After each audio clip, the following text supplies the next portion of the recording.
Hi students, how are you. Study कैसी चल रही है आपकी? और मुझे लगता है अगर आपने कॉन्सेप्ट को क्लियर करके चलोगे, कॉन्टीन्यूटी बना के रखोगे, गैप नहीं करोगे, पेंडिंग नहीं करोगे काम को, तो आपके लिए फिजिक्स बड़ी इजी, इंटरेस्टिंग और एक्साइटिंग होने वाली है।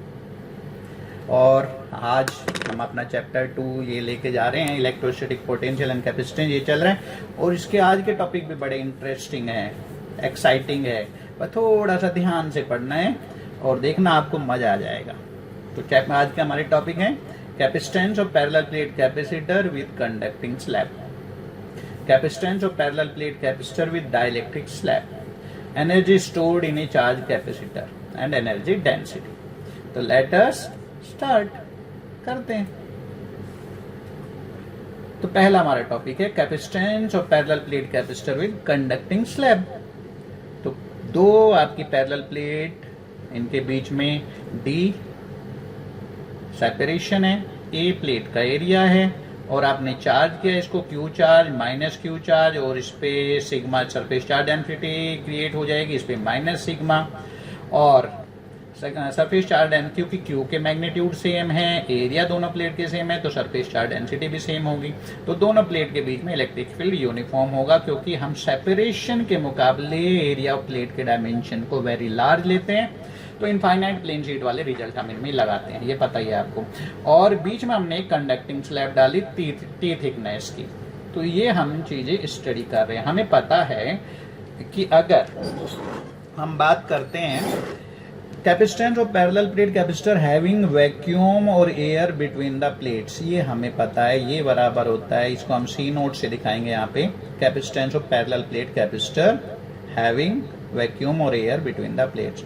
तो it is C naught is equal to epsilon naught A by D. Equation 1, यहाँ पे ए एरिया ऑफ प्लेट है, each of the plate area, और D the separation between the plates. अब हमने क्या किया, अब हमने इनके बीच में एक ये कंडक्टिंग स्लैब डाली टी थिकनेस की। अब हम देखते हैं कि जो पहले जो इलेक्ट्रिक फील्ड था हमारा ई नोट दोनों प्लेट के बीच में, वो डी सेपरेशन के लिए था, लेकिन जब आपने कंडक्टिंग स्लैब डाल दी तो इस कंडक्टिंग स्लैब के अंदर हमें पता है इलेक्ट्रिक फील्ड 0 होगा। तो हमारा जो फील्ड बच गया वो सिर्फ डी माइनस टी थिकनेस के लिए बच गया। तो हम कह सकते हैं कि इसका मतलब potential difference between the plates of capacitor when a conducting slab of T thickness is inserted between the plates will be given by E naught D minus T। इस चीज को हम एक बार देख सकते हैं। अगर ये T थिकनेस की स्लैब ना होती तो दोनों प्लेट के बीच में पोटेंशियल डिफरेंस होने वाला था E नॉट इंटू डी, लेकिन इस बार क्या है कि T थिकनेस में तो इलेक्ट्रिक फील्ड 0 है, तो डी थिकनेस में इलेक्ट्रिक फील्ड नहीं है, डी माइनस टी थिकनेस के लिए इलेक्ट्रिक फील्ड है ई note.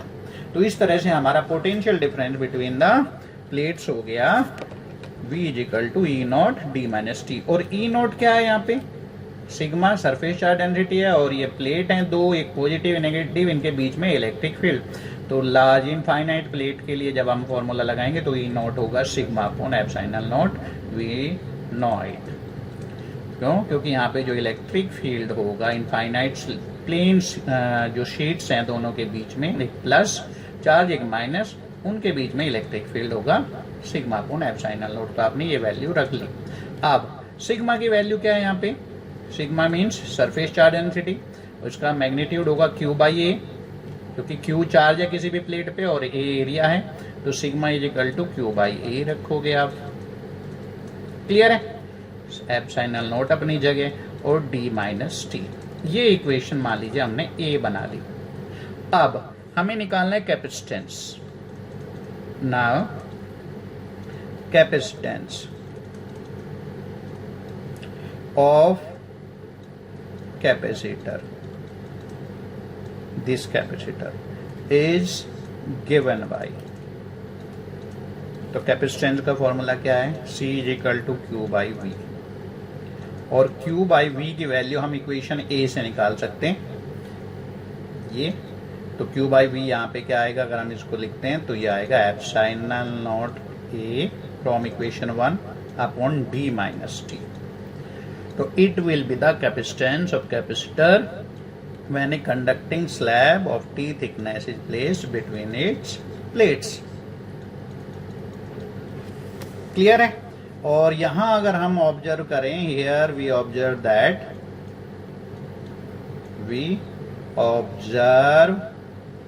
That C is greater than C naught. C naught electric capacitance था जब प्लेट के बीच में आपने कंडक्टिंग स्लैब नहीं रखी थी। अब कंडक्टिंग स्लैब रखने से टी थिकनेस की आपका कैपेसिटेंस हो गया epsilon naught A upon D minus T, यानी कि D की जगह D माइनस टी आ गया। तो यू कैन से कि जो D है वो इफेक्टिव जो थिकनेस सेपरेशन है बिटवीन द प्लेट्स वो D माइनस टी रह गया। तो formula epsilon naught A by D की जगह epsilon naught A by D था, तो यहाँ D की जगह D माइनस टी। तो कंडक्टिंग स्लैब रखने से आप कह सकते हो effective separation between the plates reduced by T, therefore you get the formula. And हम ऑब्जर्व करते हैं कि in this case, every case, therefore if a conducting slab is inserted between the plates of parallel plate capacitor, its capacitance increases. क्योंकि C यहाँ पे from equation 1 और 2 अगर आप कंपेयर करोगे C नोट से हमेशा बड़ा होगा। तो एक बार फिर देख लीजिए, कैपेसिटेंस हमने देखा था पैरेलल प्लेट कैपेसिटर का जब उसके बीच में अपने कंडक्टिंग स्लैब नहीं रखी थी इक्वेशन 1 से। फिर हमने पोटेंशियल डिफरेंस निकाला प्लेट के बीच में जब आपने रख दी है कंडक्टिंग स्लैब, तो ये हुआ E naught D minus T. E naught की वैल्यू रखेंगे sigma upon epsilon naught, sigma की जगह क्यू अपॉन ए, और जब हम इसमें C equal to Q by V calculate करेंगे तो यह आ गया epsilon naught A upon D minus T. और यहाँ हम देखते हैं कि C will always greater than C naught. It means if a conducting slab is inserted between the plates of parallel plate capacitor, its capacitance always increases. Next topic लेते हैं। तो ये तो मुश्किल नहीं था, इजी था। ध्यान से अगर आप देखोगे तो चीजें ये समझ आएंगी। बस इस बार क्या है, अपनी कंडक्टिंग स्लैब की जगह एक डाइलेक्ट्रिक मटेरियल से बनी स्लैब रखी है दोनों प्लेट के बीच में। तो हमारी कुछ चीजें तो स्टार्टिंग सेम ही रहेगी, तो हम कह सकते हैं कि capacitance of parallel plate capacitor having vacuum और air between the plates is given by, ये हमने पहले जब कंडक्टिंग स्लैब ली थी उसमें भी हमने इसको ऐसे लिया था epsilon naught A by D. हमें पता है कि कैपेसिटेंस पैरेलल प्लेट कैपेसिटर का ये होता है जब उसके बीच में एयर होती है प्लेट्स के बीच में। क्लियर है? अब हम क्या कर रहे हैं कि potential difference between the plates. अब जब हमने potential difference between the plates of capacitor when A dielectric slab of T thickness is inserted between the plates is given by, तो अब हम पोटेंशियल डिफरेंस देखेंगे दोनों प्लेट के बीच में। इस बार क्या है, टी थिकनेस में आपने डाइलेक्ट्रिक स्लैब डाली है और डाइलेक्ट्रिक स्लैब के अंदर इलेक्ट्रिक फील्ड जो एक्सटर्नल इलेक्ट्रिक फील्ड है उसका 1/k रह जाता है। तो अगर मैं पोटेंशियल का फॉर्मूला लगाऊं ई डी के हिसाब से, तो ई नॉट इलेक्ट्रिक फील्ड है डी माइनस टी थिकनेस के लिए और ई इलेक्ट्रिक फील्ड है टी थिकनेस के लिए, यानी कि डाइलेक्ट्रिक के अंदर रिड्यूस्ड इलेक्ट्रिक फील्ड ई। तो आप V the potential difference between the plate will be given by E naught D minus T. इस थिकनेस में ई नॉट इलेक्ट्रिक फील्ड रहेगा। क्लियर है? और जो डाइलेक्ट्रिक के अंदर है वो electric field reduced electric field E रहेगा और वो टी थिकनेस के लिए रहेगा। तो टोटल पोटेंशियल डिफरेंस आप ऐसे कैलकुलेट करोगे। अब ई नॉट डी माइनस टी, और हमें पता है डाइलेक्ट्रिक का अगर डाइलेक्ट्रिक कांस्टेंट के है तो इसके अंदर electric field reduced electric field होता है ई नॉट बाई के the same direction. E not यहाँ पे एक्सटर्नल फील्ड है जो दोनों प्लेट के बीच में क्रिएट होता है चार्ज की सरफेस चार्ज डेंसिटी की वजह से। तो यहाँ पे ई नॉट आप कॉमन ले लेंगे, D minus T plus T upon के। तो यहाँ पे भी आपकी इक्वेशन जैसे आपने पहले बनाई थी जब आपने कंडक्टिंग स्लैब से उसी तरह से चल रहा है। अब कैपेसिटेंस आपको निकालना है यहाँ पे ना, तो ई नॉट की जब वैल्यू रखोगे आपका applied electric field external that will B sigma upon epsilon not D minus T plus T upon के, और सिग्मा की वैल्यू होती है Q upon A, epsilon not पहले से ही है, D minus T plus T by के। क्लियर है? तो ये इक्वेशन ए बनाएंगे आप, इक्वेशन ए। अब कैपेसिटेंस कैलकुलेट करना है। Now capacitance of the capacitor is given by, तो C is equal to Q by V उसी फॉर्मूले से, और Q बाई वी की वैल्यू अगर मैं यहाँ से रखूंगा तो ये आपका रिलेशन आ जाएगा epsilon naught A upon D minus T plus T upon K, या इसी इक्वेशन को हम लिख सकते हैं epsilon naught A upon D minus T, अगर मैं कॉमन लूँ तो 1 minus 1 upon K। Clear, 1 upon K। तो ये आपका डाइलेक्ट्रिक स्लैब के लिए इक्वेशन नंबर 2 आ जाएगा।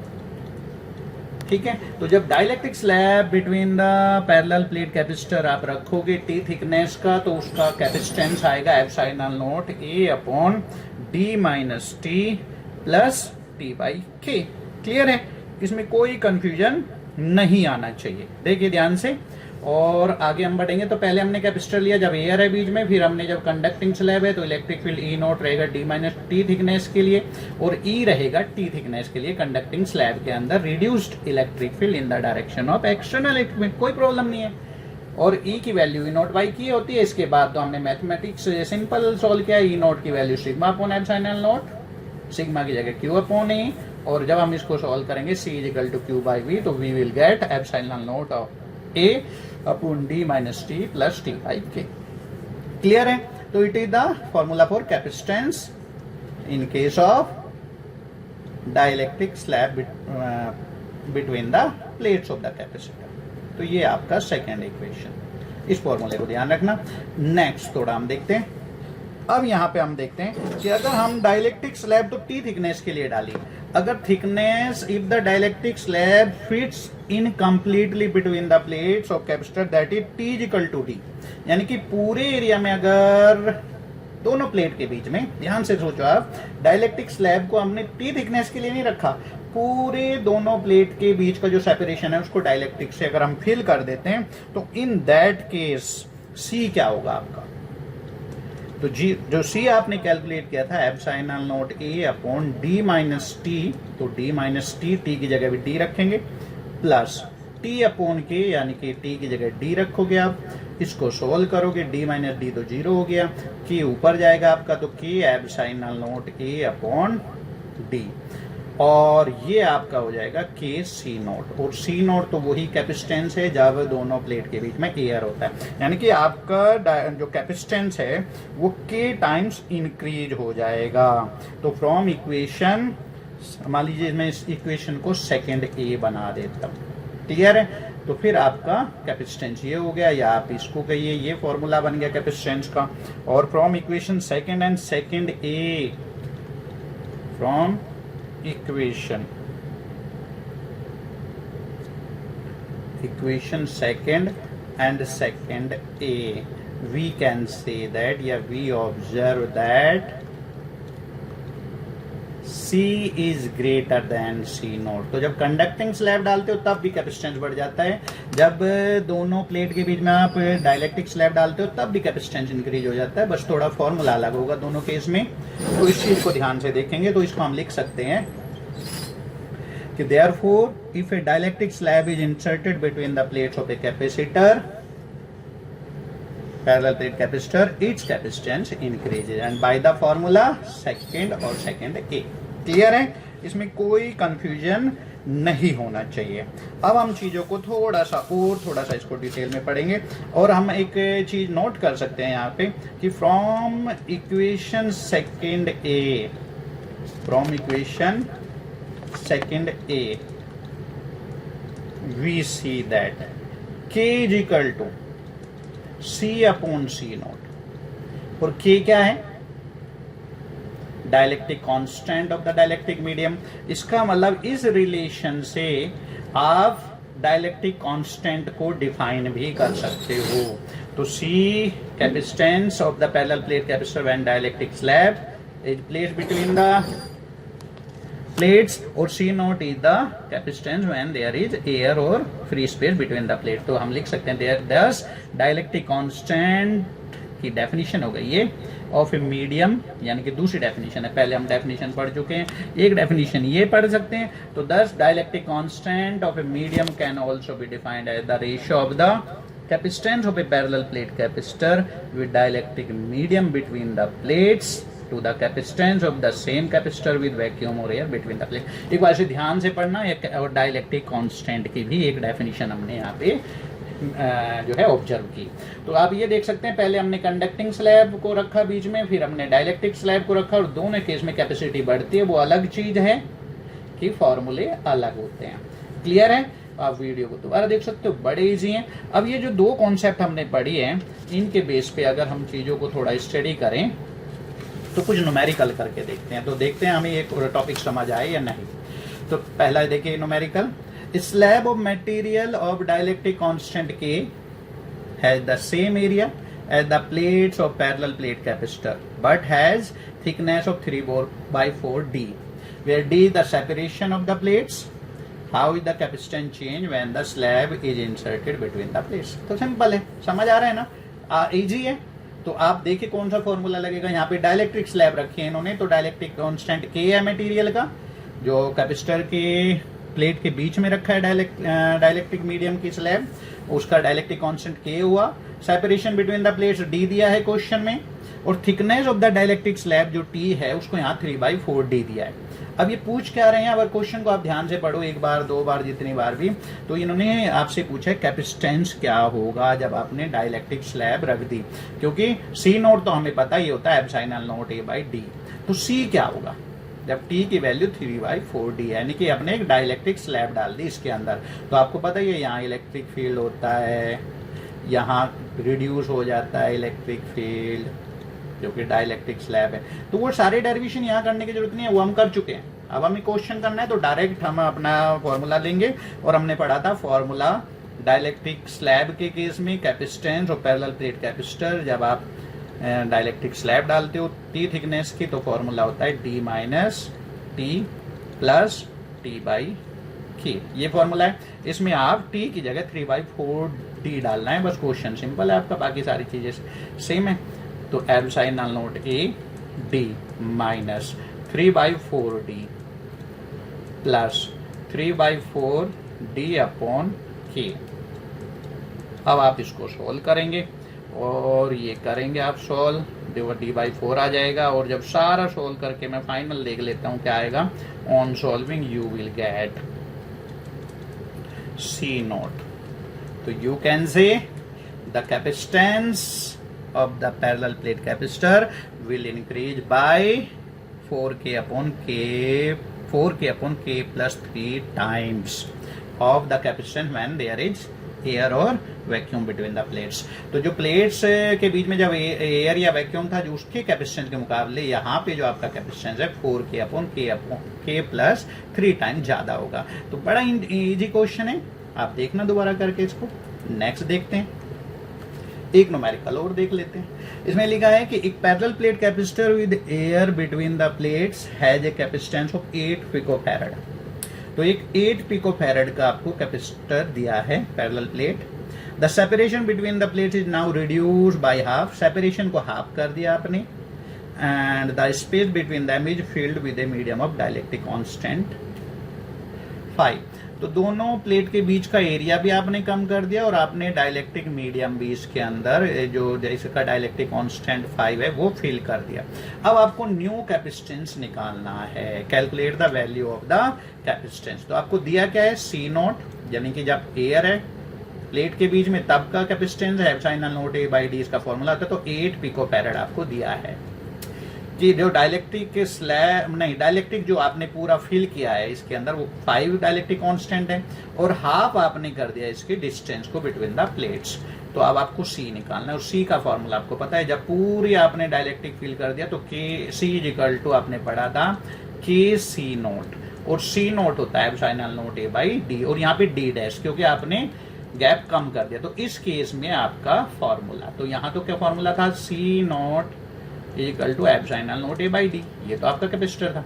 यहाँ फॉर्मूला ये लगेगा, क्योंकि आपने K एप्सिलॉन नॉट डाइलेक्ट्रिक भरा है, और डी डैश थिकनेस कम कर दिया। तो इसके केस में तो यहाँ देखिए आपको क्या क्या आएगा। तो देखिए क्या क्या वैल्यू आपको दे रखी है, क्या क्वेश्चन में दिया है। और 8 पिकोफैरेड है तो इसको ऐसा यूनिट में जरूर चेंज कर लीजिए, 8 × 10⁻⁻12 फैरेड। अब करिए एग्जीक्यूशन। तो के की वैल्यू 5 है, epsilon not a by D के यहाँ पे epsilon not a by D by 2 है, ठीक है। यहाँ पे अभी मैं के ही रखता हूँ, अभी हमने वैल्यूज रखी है। अब क्या होगा, 2 ऊपर जाएगा तो 2k epsilon not a by D, और 2k की वैल्यू 5 है, epsilon not a by D 8 picofarad, 10⁻⁻12। तो फैरेड में निकालना हो आंसर तो आपका ये आएगा, और अगर पिकोफैरेड में ये निकालना है तो तब भी आप कर सकते हो।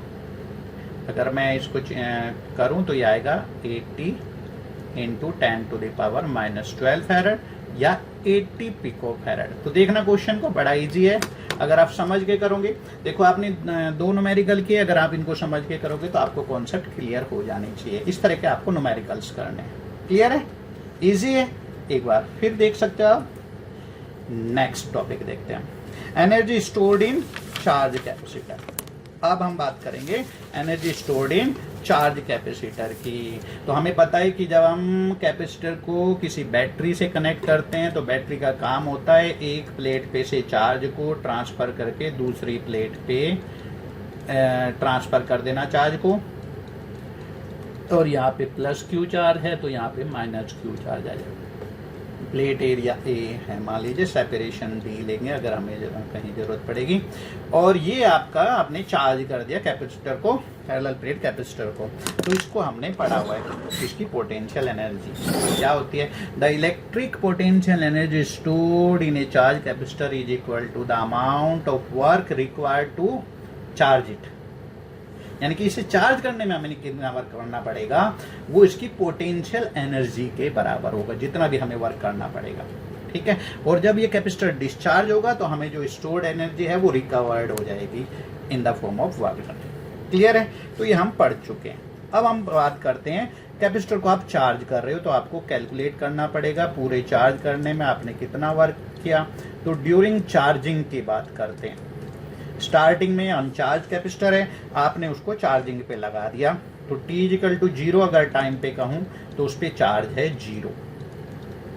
t equal to t time पे कैपेसिटर पे चार्ज आ गया मान लीजिए q, और उसके अंदर जो पोटेंशियल डेवलप हो गया प्लेट्स के बीच में वो v हो गया मान लीजिए। क्लियर है, तो t टाइम पे यहाँ पे पोटेंशियल 0 है, potential difference between the plate, t equal to 0 time पे, t equal to T instant पे कैपेसिटर पे चार्ज Q आ चुका है और उसमें पोटेंशियल V हो चुका है develop.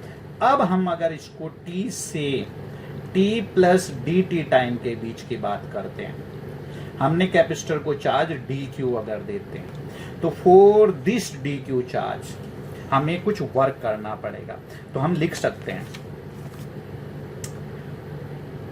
Late between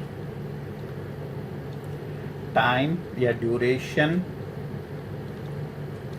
t2 t plus dt, instantly हमने t और dt टेंड्स टू 0 हम लेते हैं, उस पे अगर हमें निकालना the work done, the work dw is required to transfer an additional amount of charge dq then। तो हमने क्या किया कि हम देख रहे हैं कि t टाइम पे कैपेसिटर पे q चार्ज आ चुका है, पोटेंशियल v डिफरेंस जो है पोटेंशियल डिफरेंस v डेवलप हो चुका है दोनों प्लेट के बीच में। अब इस टाइम पे इस इंस्टेंट पे dt t और t प्लस dt यानी कि dt टाइम ड्यूरेशन के लिए मान लीजिए आपने dq चार्ज को डिपॉजिट कराया, प्लेट पे ट्रांसफर कराया एक्सटर्नल एजेंट ने, बैटरी ने। तो मान लीजिए उसने dw वर्क किया, तो dw वर्क किसके बराबर होगा, और हमें पता है वर्क बराबर होता है पोटेंशियल डिफरेंस इनटू चार्ज, क्योंकि पोटेंशियल डिफरेंस की डेफिनेशन ही है कि वर्क पर यूनिट चार्ज हम पढ़ते हैं, तो हमने तो डी क्यू चार्ज लेके आए, तो टोटल वर्क होगा D work is equal to V into D Q. तो बैटरी को इस पोर्शन में डी क्यू चार्ज को डिपॉजिट करने के लिए डी डब्ल्यू वर्क करना पड़ेगा। और अगर हम यहाँ पे बात करें कि V की जगह हम लिख सकते हैं Q by C D Q, क्योंकि हमें पता है V इज इक्वल टू या C is equal to Q by V होता है कैपेसिटर का कैपेसिटेंस। क्लियर है, कोई प्रॉब्लम नहीं है। C is equal to Q by V फॉर्मूले से हम यहाँ पे V की वैल्यू रख लेंगे। देन टोटल वर्क डन कितना होगा, then total work done to increase the charge from 0 to a maximum value that is Q is given by, तो वर्क डन का मतलब is equal to integration of D W, और यहाँ पे आपका 1/c constant आ जाएगा कैपेसिटर के लिए, यहाँ Q डी क्यू और limit 0 to Q।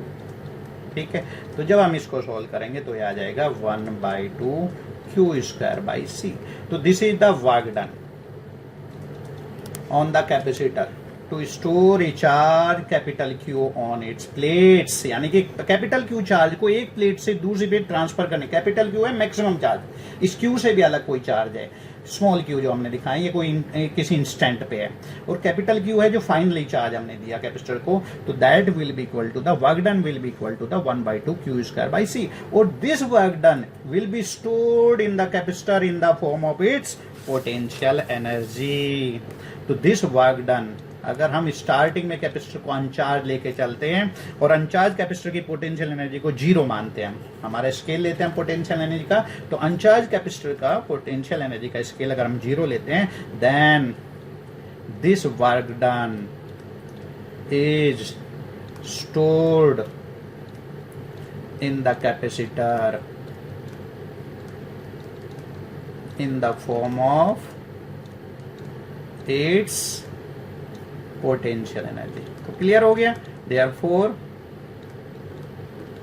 Potential energy of capacitor is given by charge capacitor is given by, और that will be equal to U is equal to W, और W का मतलब 1/2 Q square by C, क्योंकि हमने पढ़ा था W is equal to 1/2 Q square by C। Clear है, या अगर मैं Q की वैल्यू CV गए तो 1/2 CV स्क्वायर आ जाएगा, because if you place Q is equal to CV, तो कैपेसिटर के लिए आप लिख सकते हो एक्सप्रेशन, या अगर मैं C की वैल्यू रखूं यहाँ पे Q बाई V, तो 1/2 QV भी हो सकता है। कैपिटल Q हमने लिया है फाइनल एनर्जी जो आपने कैपेसिटर को दी है इस केस में। तो ये आपके 3 फॉर्मूले में से कोई भी आप अप्लाई कर सकते हो। तो it is the formula for potential energy of charge capacitor. Equation number कोई भी बनाइए, मान लीजिए 1, 2 जो भी बनाई थी इससे पहले कोई इक्वेशन नहीं बनाई थी तो इसे 1 बना लीजिए। क्लियर है, ये हो गया आपका। तो ये charge work is stored in the capacitor in the form of its potential energy, electrostatic potential energy. Therefore, electrostatic potential energy of capacitor is given by these 3 formulas. तो Q चार्ज है capacitor पे, C उसकी capacity है और V उस पे potential difference है between the plates. तो फिर आप इस फॉर्मूले में से किसी भी फॉर्मूले में से तीनों में से लगा के आप उसकी पोटेंशियल एनर्जी कैलकुलेट कर सकते हो। ठीक है, क्लियर है।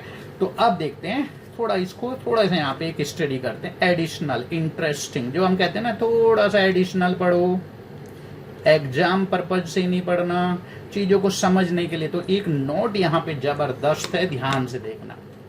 ये आपको बोला जाता है कि जो कैपेसिटर है उस पे एनर्जी जो स्टोर्ड होती है, कैपेसिटर्स पे एनर्जी स्टोर्ड होती है, वो कहाँ होती है? प्लेट्स पे होती है या प्लेट्स के बीच में जो इलेक्ट्रिक फील्ड है उसमें होती है। तो बड़ा इंटरेस्टिंग पॉइंट है, ध्यान से पढ़ना है आपको इसे। तो यहां देखना है, देखिए ध्यान से। Capacitors store electric potential energy in the electric field that is produced by the charge capacitor. जो इलेक्ट्रिक पोटेंशियल एनर्जी कैपेसिटर में स्टोर हो जाती है वो इलेक्ट्रिक फील्ड में होती है, प्लेट्स पे नहीं होती है। ध्यान रखना, इसको बड़ा इंटरेस्टिंग पॉइंट है। और यहाँ एक एग्जाम्पल लेके मैंने इस चीज को समझाया है। बड़ा ये जो 4 लाइनें लिखी हैं यहाँ अगर इनको आपने समझ लिया तो ये एडिशनल जरूर काम कर रहे हो, लेकिन ये इंटरेस्टिंग है। ब्यूटी ऑफ फिजिक्स जो हमें मैं आपको कहता हूँ बार बार, वो यहाँ आ जाती है जब आप थोड़ा सा एक्स्ट्रा पॉइंट देते हो। तो ये देखिए 2 आइडेंटिकल कैपेसिटर्स, आइडेंटिकल का मतलब दोनों की प्लेट एरिया सेम है, दोनों पे चार्ज सेम है, लेकिन एक के बीच में सेपरेशन हमने d रखा है, दूसरे के बीच में 2d रखा है। ठीक है, 2 identical capacitor with the same charge and electric field. तो चार्ज दोनों प्लेट पे सेम है, दोनों कैपेसिटर के केस में, फर्स्ट कैपेसिटर में भी और सेकंड में भी, और इलेक्ट्रिक फील्ड भी सेम होगा। जब चार्ज सेम है तो सिग्मा भी सेम होगा दोनों पे, क्योंकि आपको पता है प्लेट एरिया आपने बराबर लिया है, तो फिर इलेक्ट्रिक फील्ड भी सेम होगा। लेकिन एक में आपने वॉल्यूम डबल लिया है, सेपरेशन डबल कर दिया। तो 2 identical capacitor with the same charge and electric field, the one with the twice the volume between the plates had twice the stored potential energy। तो पहले केस में अगर फर्स्ट कैपेसिटर में एनर्जी अगर U stored है, energy stored इन capacitor, first capacitor में अगर energy U1 कह लीजिए आप, कैपेसिटर की प्लेट सेम है, चार्ज सेम है, तो इसका मतलब इलेक्ट्रिक फील्ड सेम होगा। तो पहले कैपेसिटर की अगर एनर्जी को मैं U लूं, तो दूसरे कैपेसिटर में सिर्फ क्या किया मैंने, सेपरेशन को डबल कर दिया, तो U2 2U हो जाएगा। जब आपने इलेक्ट्रिक फील्ड के लिए वॉल्यूम डबल कर दिया, इलेक्ट्रिक फील्ड सेम है, चार्ज सेम है, तो एनर्जी भी डबल हो गई। इसका मतलब जो एनर्जी है कैपेसिटर के बीच में वो इलेक्ट्रिक फील्ड में रिजाइड करती है, प्लेट्स पे रिजाइड नहीं करती है। इनको जरा पॉइंट को ध्यान से पढ़ना, और ये मैं थोड़ा एक्सरसाइज के लिए आपके लिए छोड़ देता हूँ, आप इसको समझना और दोबारा पढ़ना। कोई प्रॉब्लम है आप पूछ सकते हैं। तो ये बड़ा ध्यान से देखो, आपने मतलब वॉल्यूम डबल करते ही एनर्जी डबल हो गई कैपेसिटर के अंदर अपने आप। और अगर आपने बैटरी कनेक्टेड नहीं है इसके साथ, बैटरी हटा चुके हो आप चार्ज करने के बाद, ठीक है, आप प्लेट का सेपरेशन डबल कर दोगे, वॉल्यूम डबल कर दिया तो एनर्जी डबल हो जाएगी। वॉल्यूम हाफ कर दोगे, सेपरेशन हाफ कर दोगे, d/2 कर दोगे, तो एनर्जी भी स्टोर्ड कैपेसिटर में हाफ रह जाएगी।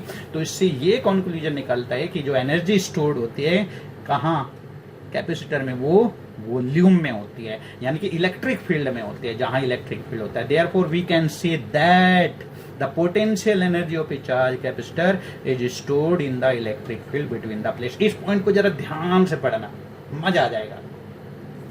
क्लियर है, देखना आप इसको। Next, energy density in parallel plate capacitor. तो हमने अभी एनर्जी पढ़ी थी कैपेसिटर की, और अब हमें पढ़ना है एनर्जी डेंसिटी। तो एनर्जी डेंसिटी का मतलब क्या है, total energy of the capacitor divide by volume of the capacitor. और टोटल एनर्जी ऑफ कैपेसिटर अभी हमने पढ़ा था 1/2 CV² होता है, अगर C उसकी कैपेसिटी है, V पोटेंशियल डिफरेंस है बिटवीन द प्लेट। अगर इस प्लेट का पोटेंशियल V0 प्लस V लूँ तो मैं इसका V0 ले सकता हूँ, ये प्लस चार्ज मान लीजिए है जब आपने इसको चार्ज किया, और ये नेगेटिव चार्ज है, तो ये C इसकी कैपेसिटी है, Q इस पे चार्ज वगैरह जो भी आप लेते हो, यहाँ पे Q, यहाँ पे -Q या प्लस, ठीक है, और कैपेसिटी इसकी C है, ठीक है। तो अब 1/2 CV², वॉल्यूम क्या है, वॉल्यूम है आपके कैपेसिटर का, प्लेट एरिया A है और बीच का गैप D है, तो वॉल्यूम में D हो गया। अब C की वैल्यू रख दीजिए 1/2, आपको पता ही है कैपेसिटर में C की वैल्यू होती है ε0A/d। और potential difference between the plate V = आप AD लिख सकते हो, इसका स्क्वायर करोगे, AD से डिवाइड करोगे, तो ये स्मॉल d, तो you will get the energy density 1/2 ε0E²। तो energy density in parallel plate capacitor, अगर इलेक्ट्रिक फील्ड E है तो energy per unit volume, energy density जो होती है इलेक्ट्रिक फील्ड में 1/2 ε0E² होती है। It is true for electric field due to any configuration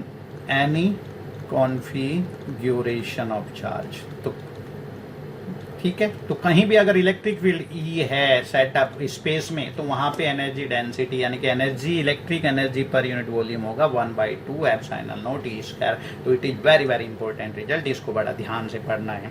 clear है, तो ये आपका आज का लास्ट टॉपिक था, लेकिन एक न्यूमेरिकल जरूर करेंगे हम चलते चलते।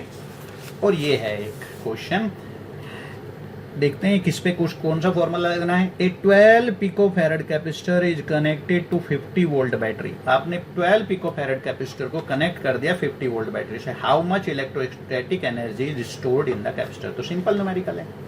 कैपेसिटेंस दिया है 12 पिकोफैरेड, वोल्टेज 50 वोल्ट, एनर्जी नहीं पूछ रहे हैं आपसे, और एनर्जी का कोई फॉर्मूला पता हो आपको जिसमें सी, एनर्जी का तो 3 फॉर्मूले हैं, तो जिसमें सी और वी आता हो वो फॉर्मूला आपने पढ़ा था सी वी स्क्वायर। तो क्लियर है। तो पहले फॉर्मूले को फाइंड करना होता है। पहले क्वांटिटी जो गिवन है वो आपने लिख ली, फिर आपने जो करना निकालना है पोटेंशियल यानी वो नोट कर लिया, और फिर आपने फॉर्मूला देखा कौन सा अप्लाई करना है। और ध्यान रखना है SI यूनिट में आपको वैल्यू को चेंज करना है। तो 12 इंटू 10⁻⁻12 फैरेड ये हो जाएगा। 1 पिको फैरेड होता है 10⁻⁻12 फैरेड। अब इन वैल्यूज को रख दीजिए। तो 1/2 into 12 into 10⁻⁻12 farad, V square का मतलब 50 स्क्वायर। ठीक है, इसको हम सॉल्व करते हैं और देखिए ये क्या आएगा वैल्यू।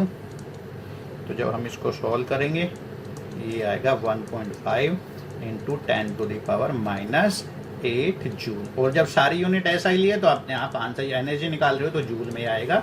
तो जब हम ऐसा यूनिट ले लेते हैं तो आंसर की फिक्र नहीं करते, आंसर को कैलकुलेट कर लेते हैं और फाइनली ऐसा यूनिट उसके पीछे लिख देते हैं। आज के लिए इतना ही। Thank you.